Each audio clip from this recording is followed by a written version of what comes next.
Okay, we're listening to a track from a recording called Satori, and that is Tom Brennan. Nice drifty space music there.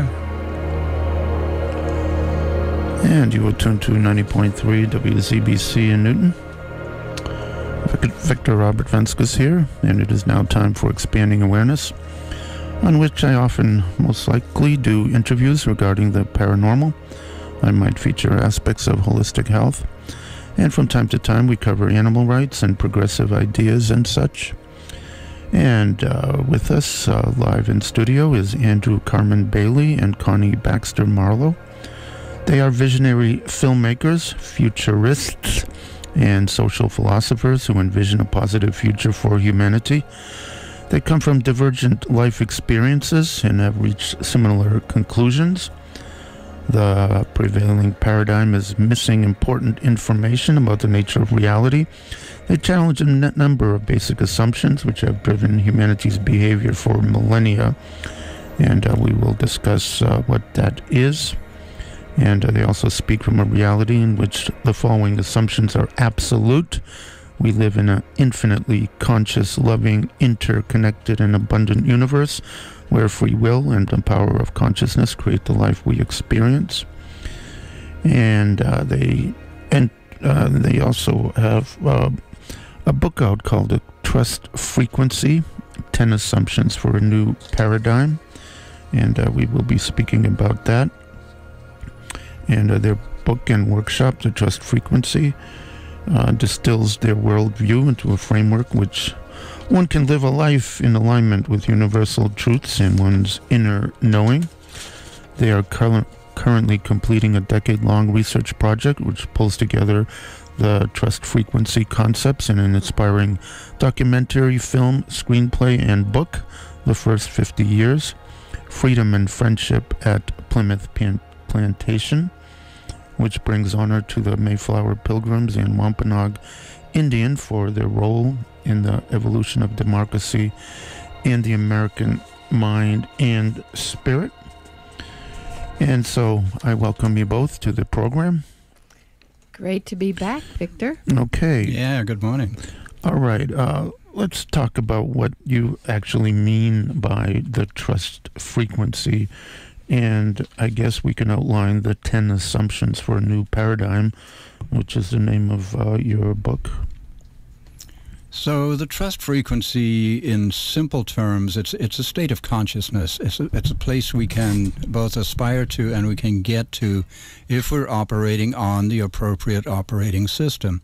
Current humanity is operating on a basically fear-based set of beliefs and assumptions.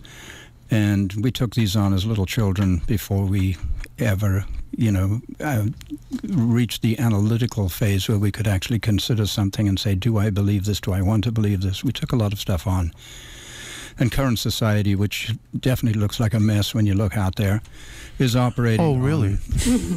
You haven't noticed. Oh, I see. No, seriously, read the newspaper. Yes, indeed. Exactly. And, our thesis is that we can change that. We can change it individually. Now, how you change 7 billion people one at a time is challenging, but all I can change is myself. And I can change my personal assumptions. And that's what we're offering, these 10 assumptions, these 10 kind of fundamental beliefs that if we take them on, it changes everything. All right. Assumption 1. Assumption 1 is it's the total opposite of what we were all taught in school about the nature of the universe. We were taught, or I was taught, I'm a scientist by training, I was taught that the universe is this great sort of clockwork machine. It's absolutely amazing, but it's not alive, it's not conscious, it doesn't know we exist, and it obeys the laws of Newtonian mechanics and so on. However, what if it's more like the indigenous people believe it to be? What if it's a conscious, loving universe? What if it's a living biological entity? And that's my personal belief. All right, assumption number 2. Well, assumption number 2, assumption 1 is it's a conscious, loving universe. There is only love. There's nothing but love. There's nothing but love. And that brings up a paradox, because we look around and we see what's going on and we say, well, how can that be love? Mm-hmm. Well, it's known God is love.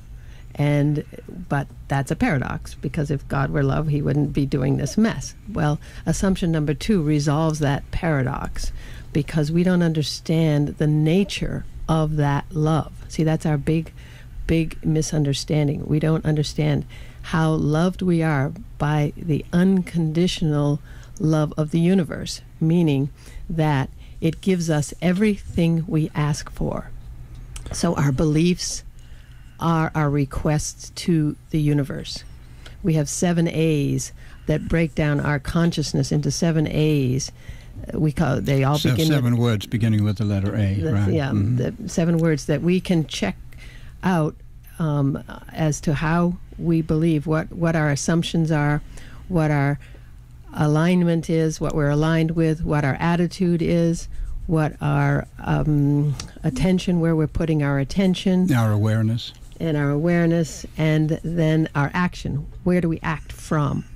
And then our allowing. Do we allow this conscious, loving universe to show up for us? Step back and let this universe show up for us. So it's really the antithetical. Trust it to do that. That's really what the trust frequency is. It's trusting ourselves and this vast entity, the universe. Yes.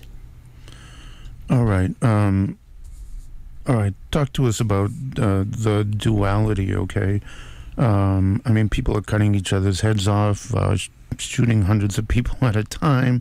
Where is the loving universe in that? Here's where it is. Those people who are doing that are their behavior is based on their belief systems. Would you agree? Right. Yeah, sure. So they have this belief system.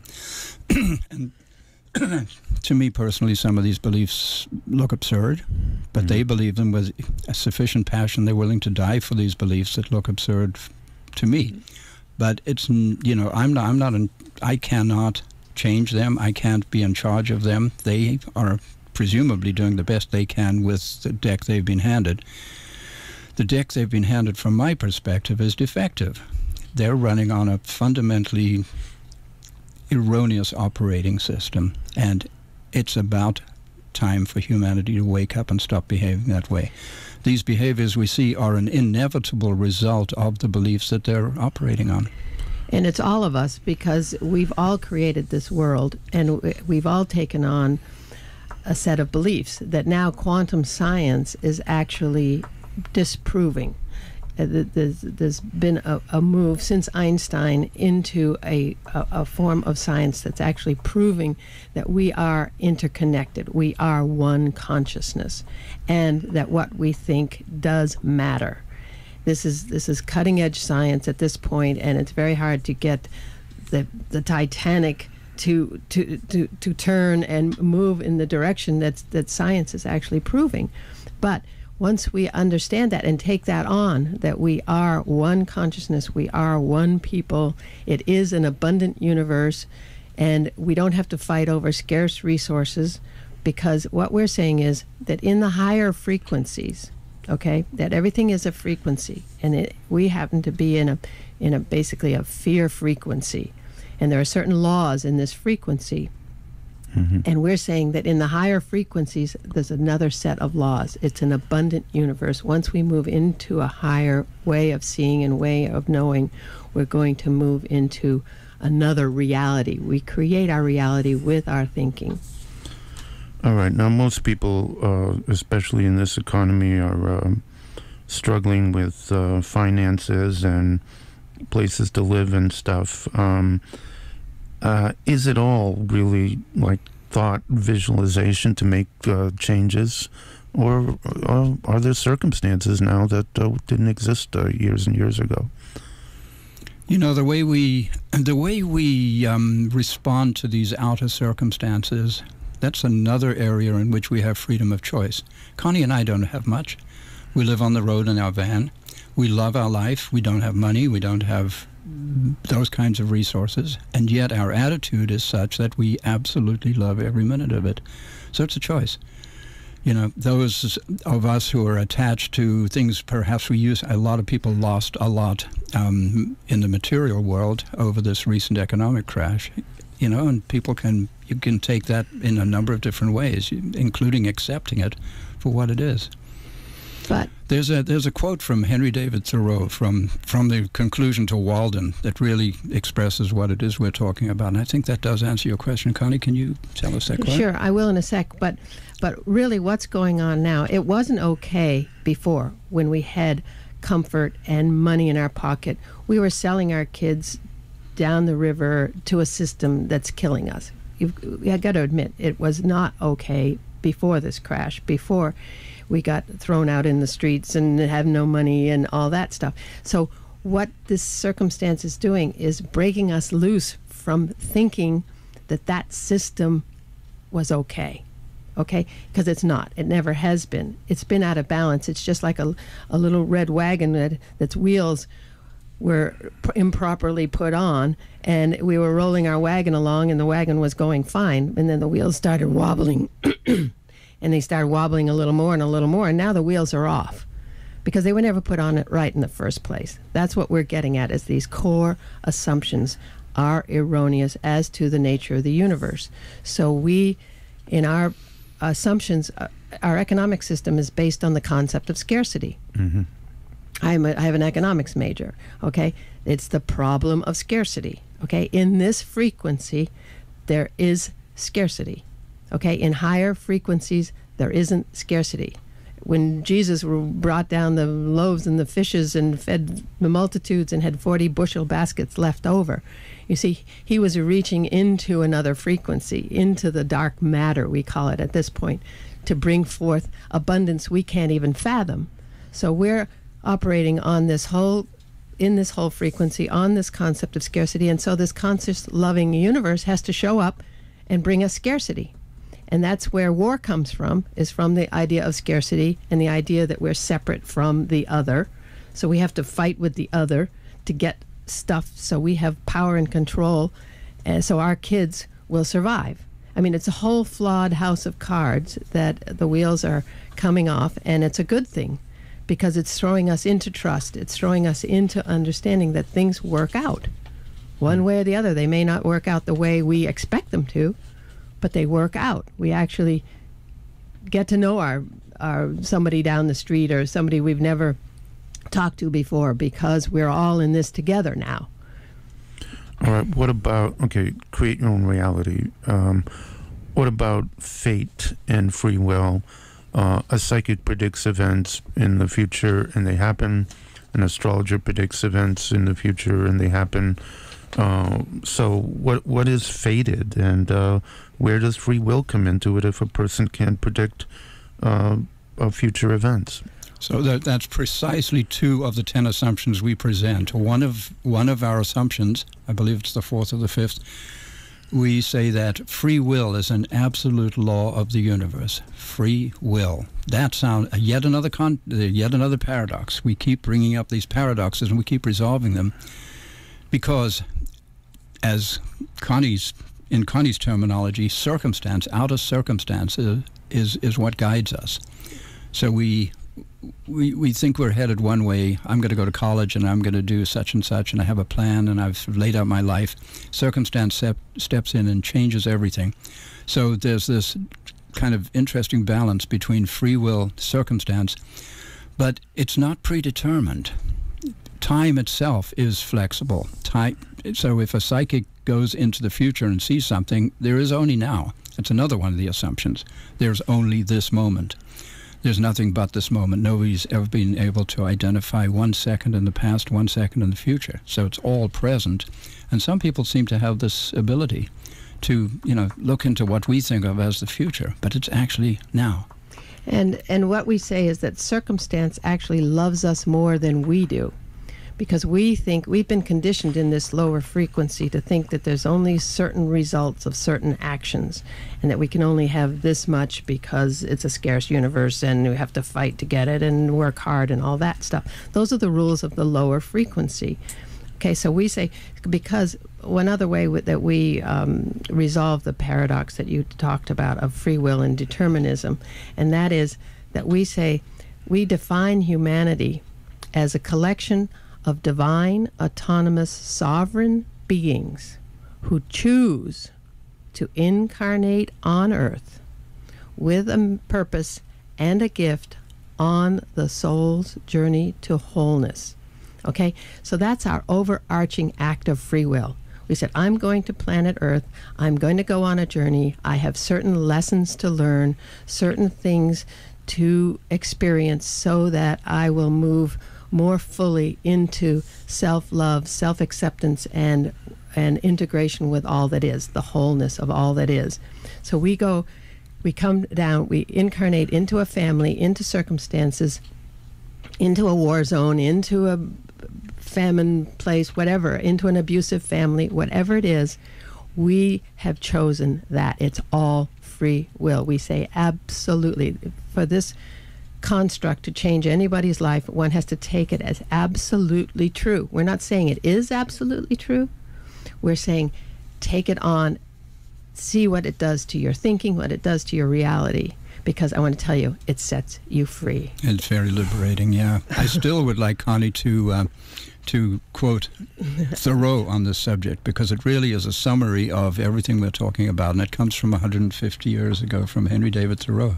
Yeah, he says in his conclusion to Walden, I learned this, at least, by my experiment at Walden Pond, that when one walks confidently in the direction of his dreams, he will pass a certain boundary.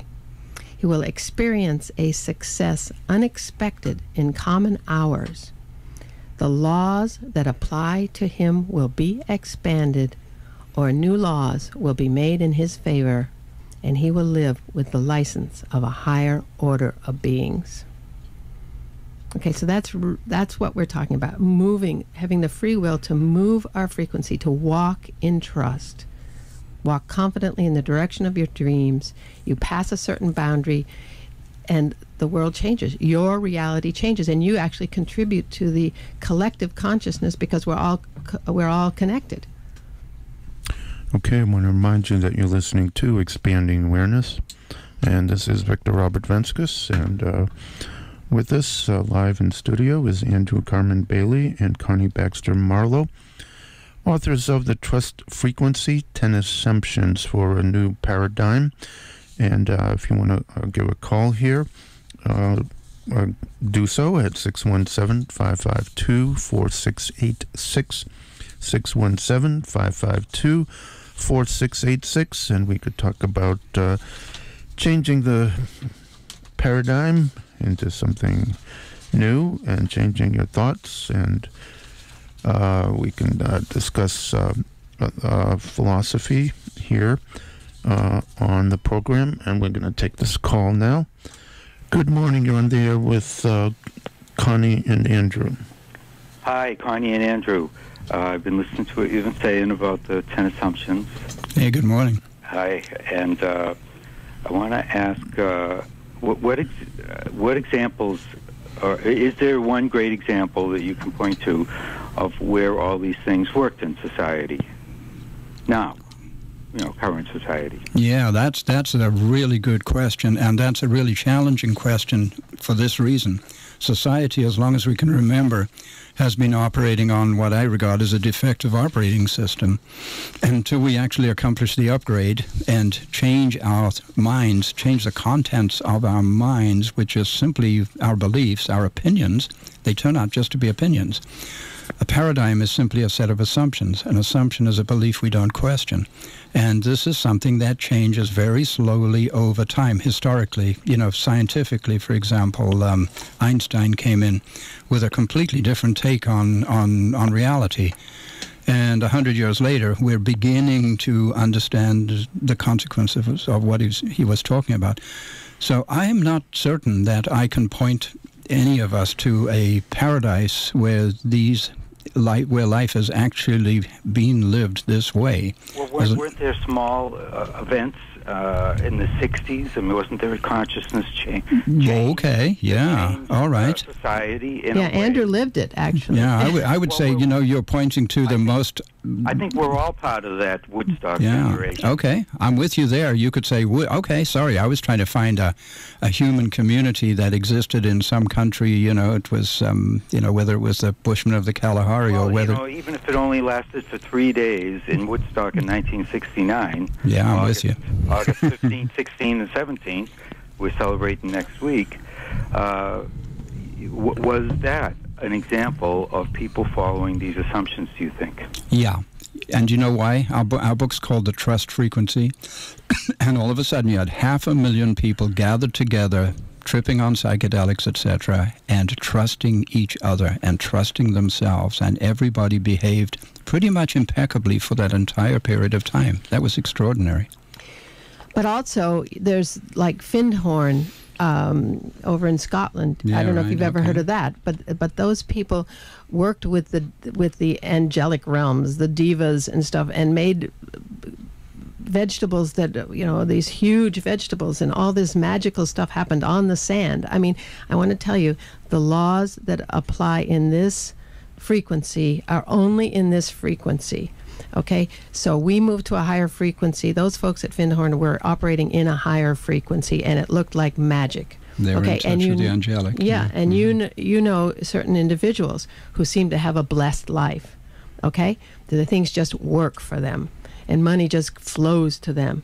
And there's another quote by, but that's attributed to Goethe, that I don't know if you're aware of this one, that says, "When one commits without hesitation, without the chance of turning back, Providence moves too, and one experiences all manner of unforeseen circumstances, material assistance, chance meetings that no man could have dreamt would have come his way."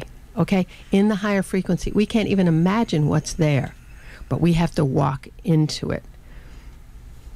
All right, so if we wanted to recreate that experience, say, of the Woodstock Festival community, whatever you call it, that community of people that came together, how would you do it? Would you put on another festival? Would you follow that model? Or would it have to be something different?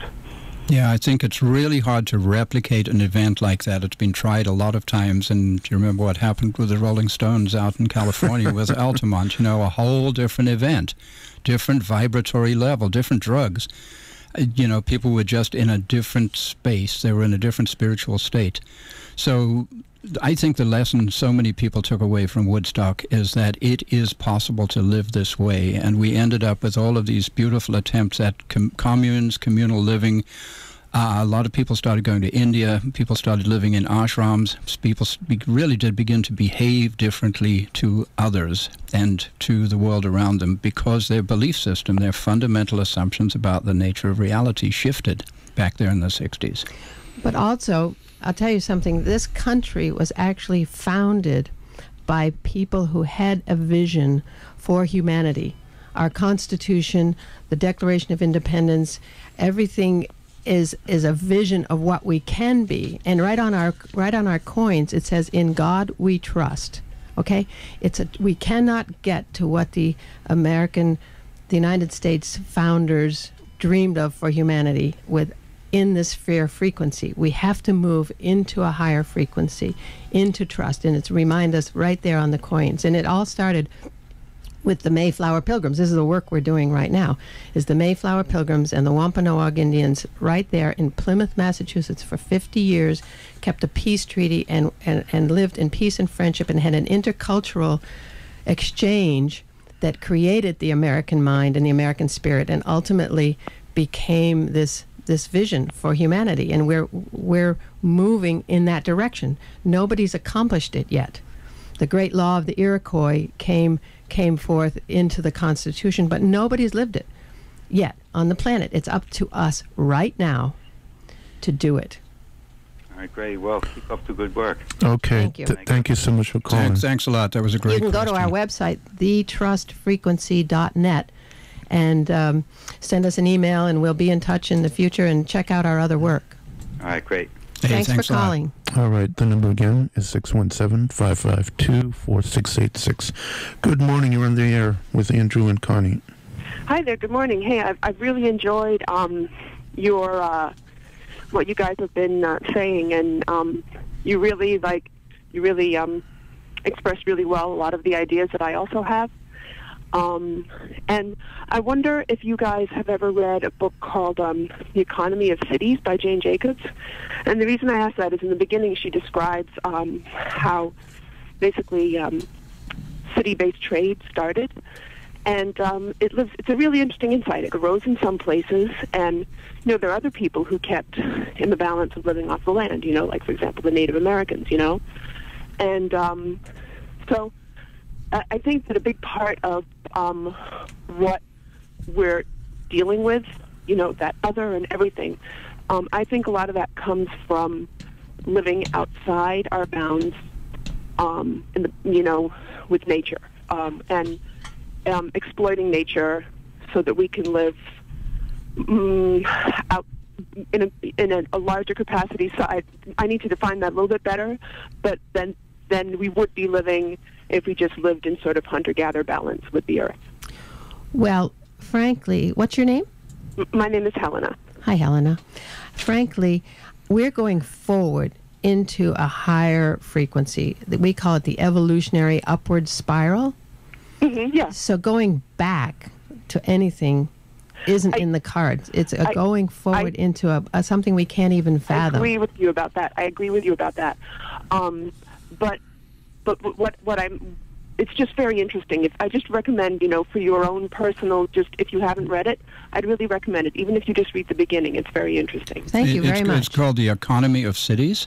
Yes, by Jane Jacobs. It was written in 1965. It's very okay. No, I actually have not heard about that. Thank you. Thanks a lot. Yeah. That's really useful. Thanks, Helena. Okay. Yeah, sure. All right, thank you so much for contributing. And let's take another call. Good morning, you're on the air. Hello? Oh.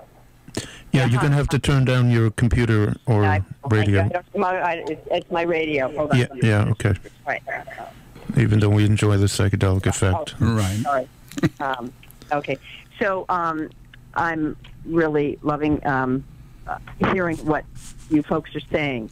There's a big part of me that really wants to sort of believe that, and I can even point to situations in my life, okay, and in the world. However, I am really reeling from, what's been going on, for example, in places like Gaza, where violence is people are being victimized, and then the perpetrators are being, touted as the victims, and then those kind of situations that just get under my skin, and the violence and the impunity of the people doing violence, and the people suffering. Okay, so anyway, in that context, okay, because there's a lot of emotion right now for me, in the suffering of people in the world, unjustified, whatever. And so part of me, when I hear what you're saying, is that people, in the ethers, we've chosen this life and we've chosen to take on these things. Well, I mean, and then I have in my head this image of, a father holding his daughter who has been blown to pieces by yet another new Israeli missile or bomb, just like this country we live in is doing the same. And I feel like there's a part of me that feels like, well, this is just claptrap, I mean, how can you say that to a father who's holding his dismembered child who's just been blown away by someone who consciously decided to do that, and saying, well, you kind of chose, this for your higher good. To me, part of me feels like that's just namby-pamby below. Yeah. So the answer to your question is you cannot say that to that father. You simply cannot. When somebody's in that state, there's no way they can hear it and accept it. Only from a higher state of consciousness can that person ever get to that point of acceptance and understanding. It's very challenging. It really, really is. But all we can do as individuals is to elevate our personal vibratory level to where we're in a state of love and acceptance and understanding. Yeah. And because we're all interconnected, we actually influence those situations and those people. And what's your name? My name is Dottie. Hi, Hey, Dottie. Yeah. I just wanted to say that, see, because we're all connected now, the World Wide Web has connected us. So we know, we feel it when that child gets killed, okay? We see it, we know it. Everything is happening so that we will choose something else, okay? Because before it used to happen and nobody knew about it. Before the rainforest was pretty much decimated, people were just decimating rainforests without thinking twice about it. Now, because there aren't many rainforests left, we think about it. We say, okay, this isn't working. Hey, guess what? This is not okay. I love that little boy who just got killed. I don't care what his nationality is. You see, the human heart, it's all serving. From this perspective, Dottie, everything serves the coming of peace on earth and heaven on earth. There is only love. And you know, the whole thing of God is love. Okay, how is that? You know, if there is a God, and if it's all powerful and all creative and all loving, how does all this happen? Well, that's how we've come to understand that something that makes sense. If there's only free will, there's only love, there's only the soul's journey to wholeness. We don't know another soul's journey. From our perspective, it looks horrific. It is horrific. It's not okay. But we don't know another soul's journey. Yeah. I mean, I hear you, and in some ways, it just sort of right now in what I think we all have just witnessed, whatever we choose to focus on. You know, and I think about the Israel-Gaza situation because it was so blatant and so outrageous, and there was absolute, no, from the U.S. general media and people, even, just no action to stop this and prevent the violence. So I guess maybe, and I know I'm rambling here a little bit, I'm trying to say, so then, but the perpetrators, there are people who are not in that consciousness at all. And unfortunately, a lot of them are running the world right now, capitalists, running the world all over the world. And they're in a totally different frame of mind. It's out of scarcity, but they're taking, and they'll take from whoever they can. And most. Well, listen, Dottie, hang on a sec. I'm sorry. Just understand that they are us, they are you, they are me. We are humanity, and we have a much higher potential that we can manifest if we choose to do so. But really, it's us, the humans. We have to feel responsible for each other. You can't point fingers. Well, Sorry. Okay. I guess I have to say I disagree with that. That's okay. We'll agree to disagree. Thank you. Yeah, right. I mean, it's just my concern is, and this comes from my own personal suffering in my own family, whatever. So it isn't like before the internet, I saw this, that people who are creating violence, how do we stop those people? And you're saying, I can change my consciousness. Yes, I meditate and I, blah, blah, blah, I do all these. And it helps, but there's still that, I'm confronted in the world constantly, with whatever, we humans doing terrible things, So where are you choosing to put your attention in your personal spiritual growth? That's what it comes down to. Really, that's the question. Okay, thank you so much, Dottie. Thanks, Dottie. Thank you. Good morning, you're on there. Yes. One moment, turn off my radio. Yeah. My name is Lauren. I'm calling from Somerville. Hey, Lauren. It's Loring, Loring. Okay. And Victor, I have a call for your guests, please. Yeah, go right ahead. You're talking. Go ahead. We're here. Okay. Now, I certainly agree with everything you're saying. However, of course, there is the question of how do we change minds on a mass scale? The antibodies are so strong to keep this duality consciousness going. Is this going to happen through grace, or is this going to happen through some mass effort? And I think I'd follow that up. Am I ever going to see this in my lifetime? I believe you are. We believe that we're about to take an evolutionary leap in consciousness, that the Earth is actually moving into a higher frequency, and that it is basically God's big event. We're not religious, but we call it God's big event because it's something that the Earth has never been through, is this shift in consciousness. And if you put your attention on that, you'll see it everywhere. If you put your attention on the violence and all that stuff, that's all you'll see. And so in some ways it is grace. We are going to get it because it is our true nature. We are loving beings. It is a conscious, loving universe. There is a higher way of being that is actually beyond duality. We made up duality, right and wrong. What we're saying is there is only love, absolutely.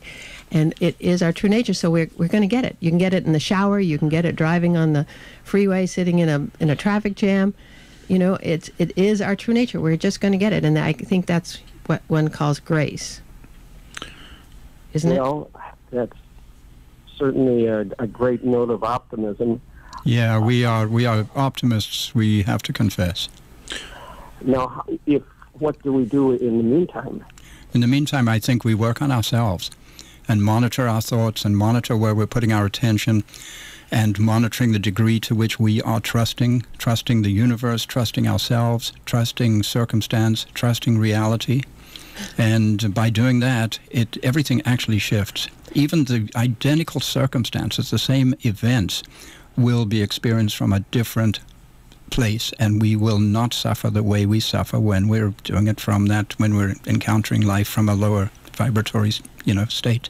So this is a whole construct that we're presenting. So we suggest get our book and study it, and because it's complex and it all fits together into a construct, a paradigm that allows one to trust one's own heart, to trust a loving universe, and move into that higher frequency. So really, you asked what you can do, and that is to understand that everything that happens in your life happens for you.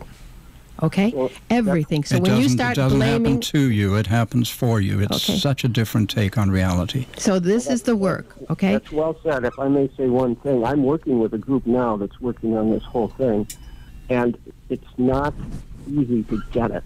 I mean, for all of us.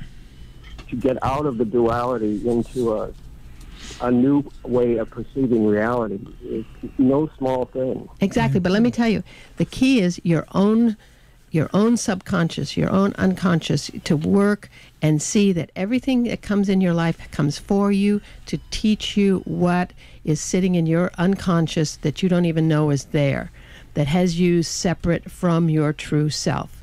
So that's the work we each have to do, is clean up our own unconscious, our own subconscious, and our aura, and get into a high vibration so we can go with the earth, with this amazing shift. Okay, thank you, Laurie. Amen. Thank you. Thanks a lot. Okay. I'm reminded of a Frank Zappa song where he says, I will love everybody. I will love the police as they kick the crap out of me in the street. Yep. Yep. Love thy enemy, or whatever. It's true. I think his take was a little more cynical than that. Okay. Good morning. You're in there. Good morning. This is Jan the Man. Hey, Jan the Man. How are you? How's the man today? Great. I'm totally reading where you guys are coming from. I'm in total sync with where you're going with this, and I'm a believer. I just wanted to reaffirm where you're coming from. Thank you. Well, thank you. Man, thanks a lot. And the man. Yeah. You're welcome. Yeah, we need that. Good morning. You're in there. Hey, good morning, everybody. Hey, I got an acronym. Is that what it's called? FAIR, false evidence appearing real. That's right. Absolutely. Yep. You got it. We know that one. What's your name? Hi, it's Al from, formerly of Somerville. Hi, Al. And then there's another one. Trust. Truly rely upon spirit timing. Wow, never heard that. That's wonderful. That's a good one. Thank you. There's an elephant in the room. It begins with E, and it's ego. I haven't heard the separative ego talked about, so I'm going to say bye. I love you guys, and maybe you could talk about the A, annoying ego. Well, we love the ego. We can do that. We love it. We think everyone needs to own their ego, own their true self, so their ego can come from their higher self. So their false ego, what the Sufis call the nafs, goes away, and what you become is the actual beautiful, majestic blossom that you were designed to be on the tree of life. Wow. How about that? Too. Yep. You guys are great. I'll look into you guys. And God bless. The trust frequency, just Google it, you'll find us. TheTrustFrequency.net is our website, and we'd love to hear from you. So send us an email on the contact. I sure will. Thank you so much for being here. Oh, thank you. All right, thank you. Okay, the number here is 617-552-4686. 617-552-4686, and we are discussing the trust frequency, the 10 assumptions for a new paradigm. Did we miss some assumptions to talk about? Yeah, there's more. There's Okay. actually 10. I think we've mentioned about 4 or 5 of them. I do want to mention that those scientists listening into this show out there probably think of frequency in terms of hertz, megahertz, and what have you. It is that in a certain sense, it is measurable. An organization called the Institute of Heart Math can actually measure the difference in your vibratory rate depending on whether you're in a state of fear or whether you're in a state of trust or of love. But if there are any 60s people out there, you remember the difference between good vibrations and bad vibrations. You remember what it was like to be in love. You know that magical state. That's exactly what we're talking about. And you also remember what it feels like to be in fear and anxiety. That's the lower vibratory realm that we are talking about, just expanding and floating above into a higher state of consciousness. What's the 10th assumption? The 10th assumption is the trust frequency is a real place. This is not just namby-pamby, as one of the callers said a little while ago. It's actually a real place. It's actually the goal of every meditator, every Buddhist, every person on a spiritual path is heading for something that you could even call it heaven. You could call it heaven on earth. It's a state of consciousness. Yeah, and that's our job as humanity, is to bring heaven to earth. It's perfectly real. Because we have to get into that frequency where the earth is experiencing a humanity that's actually operating according to the love in its heart, and we're gonna influence all of creation when we open our heart and release that love and come from that place. In fact, we're already doing that. It's not we're going to. We are in the midst of doing exactly that. Shifting there. Yeah. And nirvana, we talked with a Tibetan man, and we told him about the trust frequency, and he said, yes, it's one step below nirvana. And one step below nirvana? One step or a half a step or something. He sounds biased. But also the NDE people who... near-death experiences, people. What they report when they come back from their experiences, we're finding it's the same thing as the trust frequency. So what we're saying is actually heaven is real. You can die and go to heaven or hell, so they say.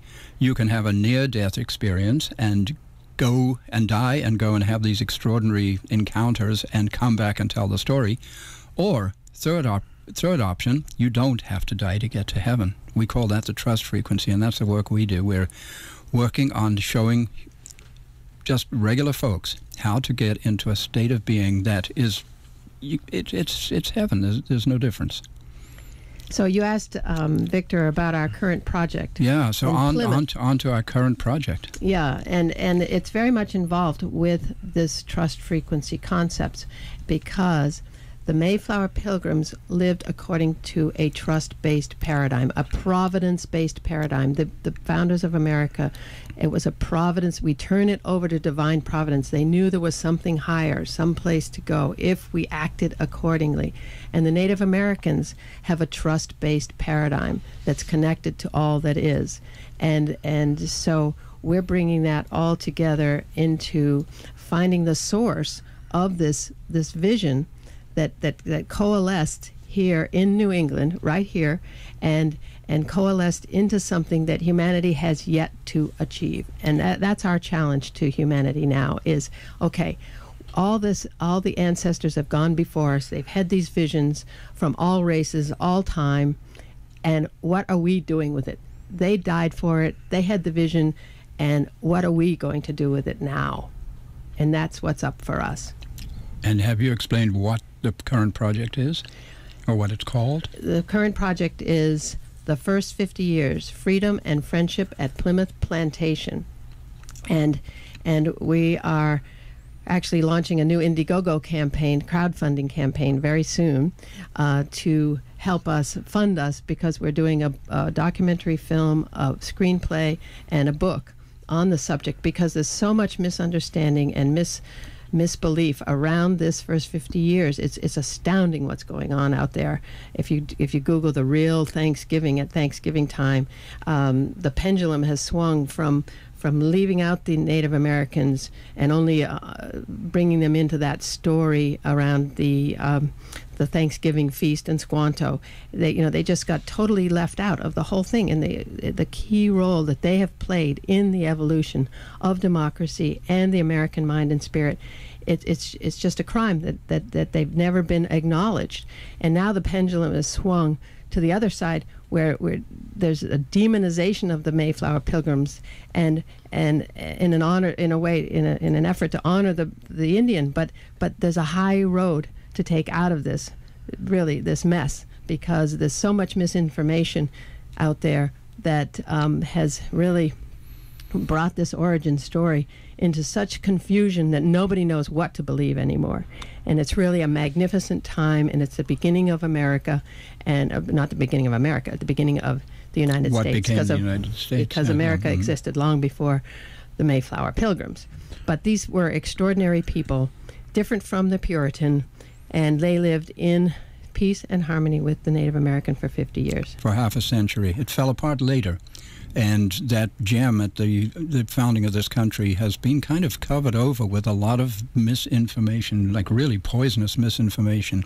It's amazing. We've been researching this. I've been researching this personally for over 10 years now. And I know quite a lot about the background and the entire situation and the actual history as far as it can be determined 400 years later. And I'll ask individuals I meet what their understanding is of that time. And I have yet to encounter anybody who comes back at me with actually what happened. They come back with the most bizarre misconceptions. So how can we absolutely know what happened those many years ago? Yeah, good question. The best information we have, thank you, that was a very good question. We have actually a lot of information because Europeans write things down, whereas indigenous people don't, and they depend on oral history. So when you're dealing with oral history, you don't have dates. We are finding that there's an awfully mixed up history that is presented from the oral history side of things. It simply is not accurate with regard to the written records we have. Now, we have to understand that somebody writing something may not understand what they're seeing. They may have a bias, but it's all we have. So we actually have, from Jesuit priests who are writing about their encounters to sailors who are actually educated men who are writing, to the Mayflower Pilgrims themselves. The first great book of American literature is called Of Plymouth Plantation, written by William Bradford, governor of Plymouth Colony. And we have to trust that he is he may have a certain sort of whatever Christian bias, but he writes with honesty and clarity. And there was another Mayflower Pilgrim, Edward Winslow, who also was exceedingly interested in the Native Americans and went and met them, spent time with them, had cosmological conversations with them about their belief system, and reported. So we have those kinds of reports, and we have a lot of them. And people say, oh, history was written by the victors. This is not about victors. This is about people, what they experienced at the time. Yeah, there was no victor or victim certainly at that point in time. So it's personal accounts of experiences. And what we've discovered because of our 30-year involvement with Native Americans is that we have discovered that the Mayflower Pilgrim and the Native Americans actually were spiritually aligned, a providence-based paradigm and a trust-based paradigm. That the Indians have a trust-based paradigm. The Pilgrims and the founders of the United States had a providence-based paradigm. It's belief in a higher power, a benevolent higher power. And there's actually source material that shows that the Indian actually agreed that what the Pilgrim called God, they called Khitan. Okay, so this is what's unknown is this spiritual alignment, and this is a a precursor or a vision of what we can become. It's a very inspiring story, and it comes from coming together with the Native American. They're carrying key pieces that are missing in the paradigm. That's what our book is about. It's bringing indigenous cosmology and quantum science together because we're operating on a flawed paradigm, and the Native American cosmology brings those key missing pieces to the paradigm. And so we just need to get on the high road to seeing something that happened at the founding of this country that can inspire us into that vision that this country promised it would be. All right, not to be negative, but once again, okay, we had that connection, and it was lost. So now what? And why was question. it lost? It was lost because people were operating on what I call the flawed operating system, the assumptions they were basing their realities on. It became material. So they had a moment there. They had a kind of a moment almost of paradise, a heavenly time. There was where two groups met, signed a treaty essentially, and honored that treaty for half a century. You know, that's not common throughout human history. So that's what we're doing, is just looking at that heart, that gem at the founding of this country, despite the fact that it all fell apart later. It fell apart when the Indians declared war and almost exterminated the white people in New England at the time. It was a very, very touchy, dangerous, difficult time. It was scary as hell. It's been a process, Victor. We are in process. Humanity is in process. And we have to, now we're here. We just can't sit back and say, oh, darn it, humanity's just going down the tubes. Okay? It's us. Our ancestors were here for us to act and do something. They set the stage, and this is a very Native American way of knowing that the ancestors are right here cheering us on. They lived and died for a purpose, for a reason, and it's up to us right now to take a hold of our own thinking and get on with opening our hearts and walking in balance. Okay, we have a caller online. Good morning, you're on the air. Good morning, Victor and friends. This is Haskell. Hey, I was hoping you'd call, Haskell. Yeah, hey, Haskell, I remember you last time. I had to really support you. You guys are doing such wonderful, important stuff, and people who, sure, we're upset and we empathize with the tragedies and genocide of the world, but people don't realize that we are just doing the same thing that they're doing, in Gaza. On one side saying, well, you hate me, and therefore I have to hate you. You kill me, I have to kill you. And by perpetuating that, you're just adding more hate and discontent. And it's very difficult from a human, on this conscious level to say, well, I can see the higher picture, but what you're saying is that we do have to see that, and we have to realize that you can't be spreading more hate and discontent by hating the people who are doing these things that we're so aghast at. Yeah. That's brilliant. That's a brilliant point. That's right. Thank you for that, Haskell. It's like Gandhi says, an eye for an eye makes everyone blind. There you go. Yeah. Mm-hmm. Yeah, so if we just put our attention on what we can be, not what we have been, and just know that we are loving beings and that we're just out of balance because we're operating on a flawed operating system. Our assumptions. Our fear-based assumptions that result in everything from greed to war to even to separate nations. And the media, the newspapers and the televisions and the news, talk about perpetuating the fear base. So tear them up and shut them off. Yeah. That's don't what even we listen do. To democracy now. We do our best to avoid all of that. Sorry, folks, but we do. We just do not. They bombard us with everything from rapes, fires, all the terrorists. And it's a brilliant way to keep genocide. It's a brilliant way to keep the country's vibratory state down. But it is our personal choice. But it's our choice to either go there with them or not. And we know it sells advertising and it sells newspapers. But you know what? That does not interest me. I'm interested in the human potential of, as Connie said, what we can be.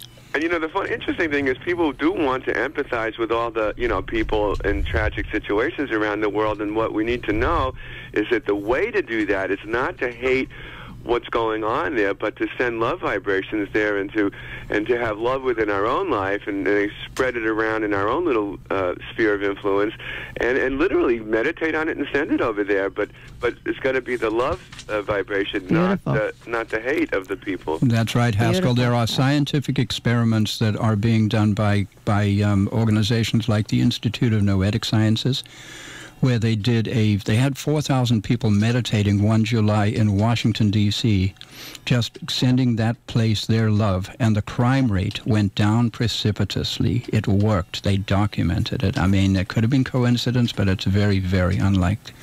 And we have an opportunity coming up. We're 6 years away from the year 2020. And the Mayflower landed in 1620, and there's a core wound at the heart of this country based on misunderstanding of what happened then. There was actually a beautiful, peaceful time between the Mayflower people and the Indians they met that has been so contaminated by misbelief, it's amazing. If you go online and just Google the truth about Thanksgiving and see what's being said, and then if you know anything about the history and you see how utterly incorrect that information is, but it's what people believe. And the interesting thing is, Haskell, that the Mayflower Pilgrims wanted exactly what the Native American wants today. The Mayflower Pilgrims put their lives on the line, mothers, fathers, and children, to stand up against absolute monarchy. They took a huge step for humanity into self-determination and operating according to conscience. This is the essence of the Native way. Okay, so these guys came and did that. They broke from the European mindset. They came here. They lived in this relationship with the Native Americans for 50 years, and gave birth to this amazing thing, the synthesis of the two of them, this American mind and American spirit. So it's just so much potential that we haven't realized yet, and no humanity has. I mean, we were all doing really crummy things to each other, and still are. It's not a race thing. It's not a skin color thing.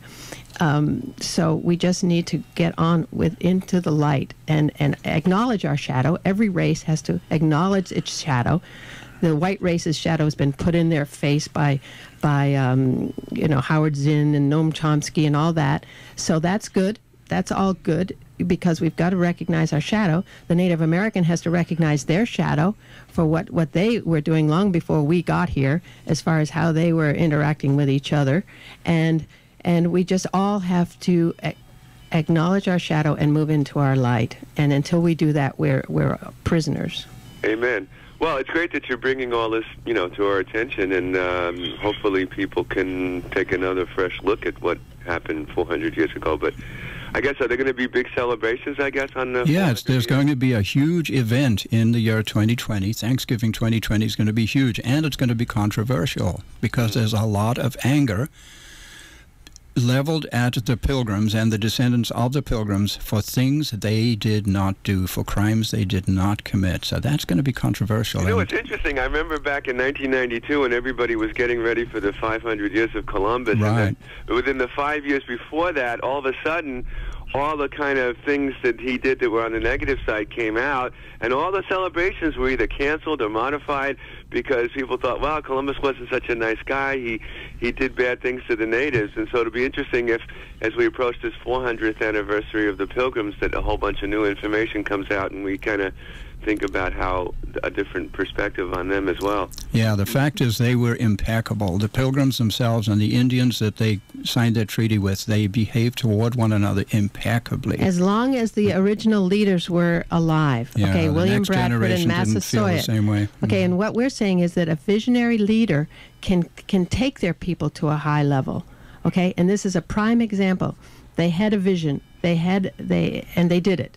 But the next generation didn't have it, and the next generation, it all went away, that high vision. But we had to do this. We had to go through this process. All of humanity had to go through this feeling of separation, of scarcity. All this stuff we're doing, it all serves, to me and to us, the coming of peace on earth and heaven on earth. Right. But we have to choose it. When you talk about free will, I think I mean, there may be free will, I think, at a higher level, but on a conscious level, we're just like robots, and I don't know that, if you're not tuned into that higher consciousness, on your lower consciousness, the free will thing is like, you see the robots say, okay, you hate me, I hate you, so it's like people do, the free will level is not expressed at the lower levels, only at the higher level. Well, you need to install the trust frequency operating system in the robot, at which point it's going to become a love machine. Well, that'll be, I can't wait. That's going to be fantastic. Okay, Haskell, thank you so much. Thank you. Good morning, you're on there. Hello, it's your turn. I think someone's in the shower there. Oh, yeah. I want to remind folks to keep it ringing. I'll push that button when it's your turn. Good morning. You're on the air. Very good show today. Thank you. I couldn't agree more.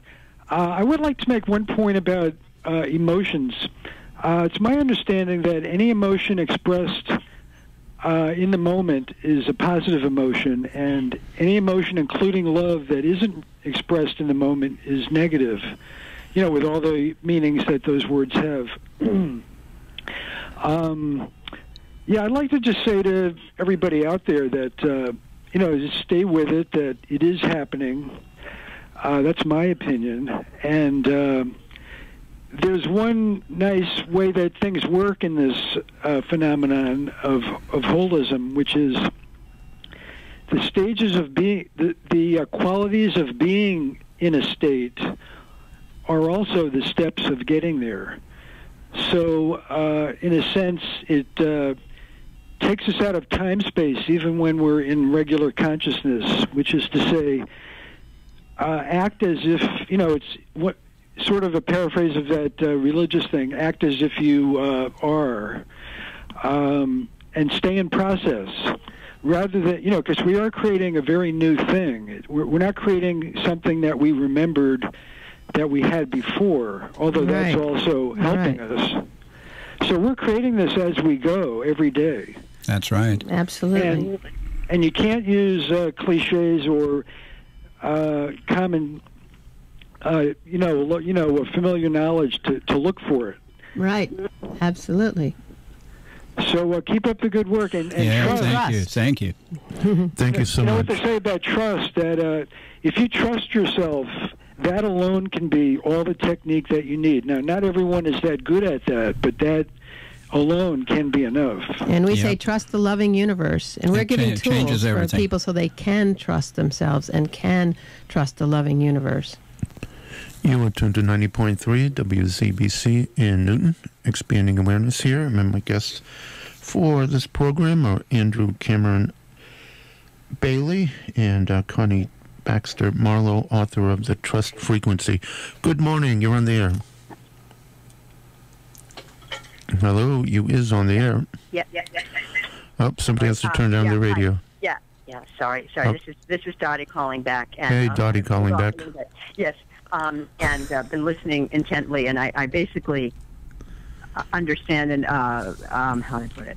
I support most of what your presenters here are saying, and just a couple of things that I wanted to one bit of clarification. I may have misheard what was said with the gentleman was saying something about 50, the first 50 years, which is good to hear. The things were with the Pilgrims and all that. I'm willing to entertain the possibility of that being the truth. But I believe that the statement was made. What broke that, what ended it, was that the indigenous people attacked and slaughtered the Pilgrims. And did I mishear that, or is that actually what? No, that is in fact sadly what did happen. The son of Massasoit, the one who signed the original treaty back in 1621, the son who was known as King Philip, actually did amass a lot of weapons and decide to take out the settlers. And the settlers were sort of blameless in this. He just out of the... Well, to be honest, if I was sitting here as a Native American and a whole bunch of people came over the ocean and started settling on my land, I might well... I know. No, I'm with you. He resorted to violence. So that was just the beginning of the violent. Before that, there had been a relationship that had been going on, and he just felt that it was not what he wanted, and he amassed weapons, and other tribes. Not all tribes joined him because there was a real relationship. It was really a family feud, ultimately, King Philip's War. I mean, what we have to understand is the dynamics of the human heart and human spirit, and what was going on there. So many tribes joined with the Pilgrims or would not join King Philip, and so it just had disintegrated. So, but there wasn't violence. Before that time, there was no violence.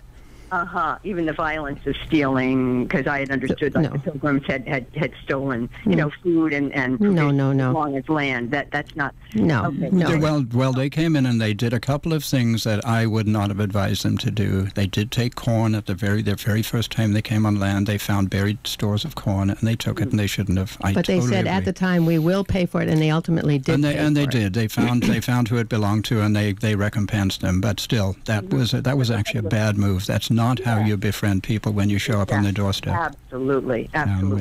So They were not perfect. They were not perfect, but once the two parties signed their agreement, they behaved toward one another impeccably. You cannot find anything bad that they did to each other until the next generation. Yeah. And they did have the transfer of land was done through deeds.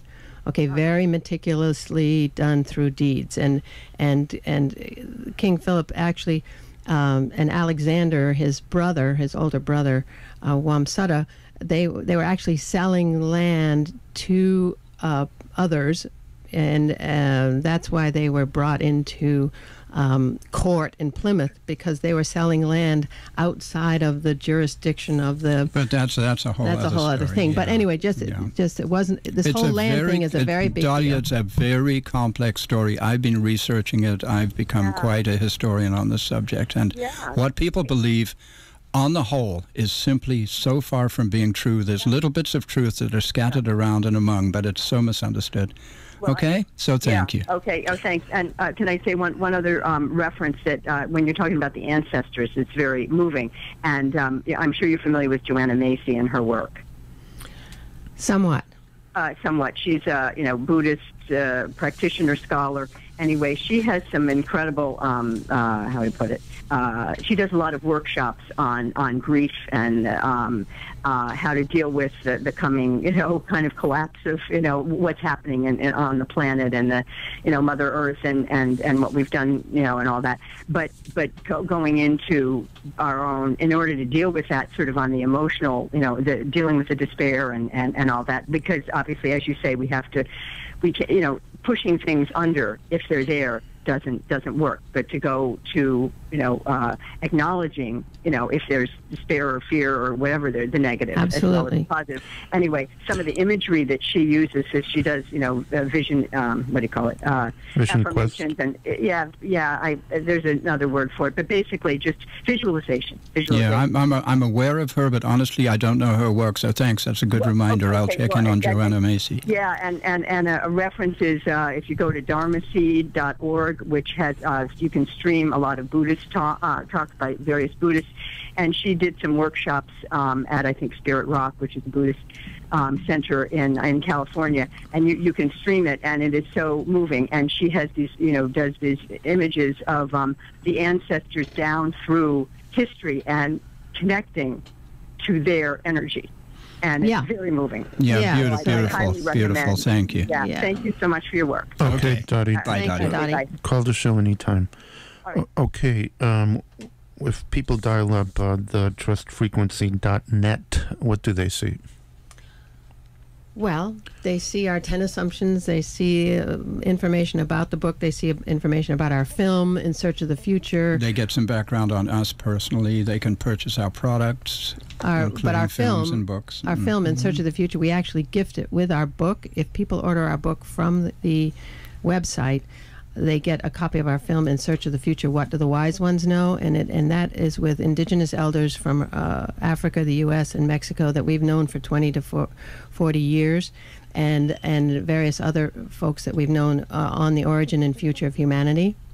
So our work over the past 20 years has been to bring the indigenous way of knowing to the table, because we are missing important information about the nature of the universe. That's why we're out of balance, and that's how we're going to come forward and understand that we actually live in a conscious, loving universe, and that it all has spirit, it's all sacred, and we're all connected, and that's the essence of the native knowing. It's all alive and it loves us.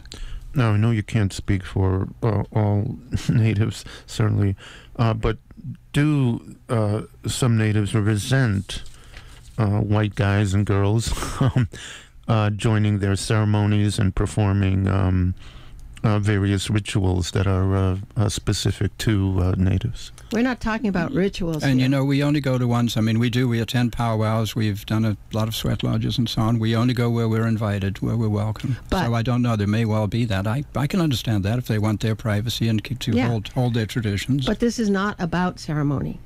This is not about ritual. That is theirs. They can have that. That's all theirs. But what is universal in all of us is our interconnectedness with all that is, and that's the essence of the cosmology of the native people. So we're talking cosmology. We're talking, how does the universe work? Okay, it has nothing to do with skin color, race, anything. Or even ceremony. Or ceremony, because you can take acid and you can get that connection to it. It doesn't belong to the Native Americans. It belongs to humanity. What we're really doing, Victor, is kind of distilling human wisdom, looking for every source. It comes from Buddhism, it comes from Christianity, it comes from, for me personally, the Kalahari Bushmen, the people who carry the world's oldest DNA in Africa. We've spent time with them. It comes from the Australian Aborigines. It comes from science. It comes from little children. It comes from my granddaughter looking at me and opening her mouth up and saying something amazing. And Albert Einstein, we do work with Albert Einstein and Henry David Thoreau on their mystical natures.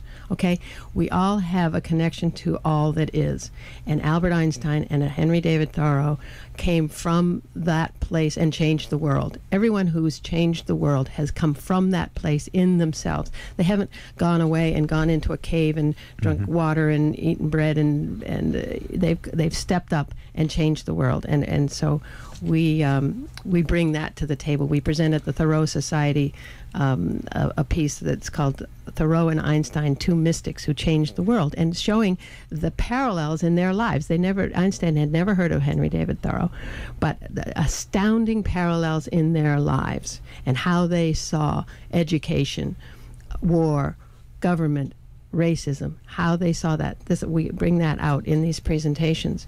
That's actually a performance piece. Andrew actually plays Albert Einstein. But that mystical aspect of us is universal. Okay, we have to go now and leave it there.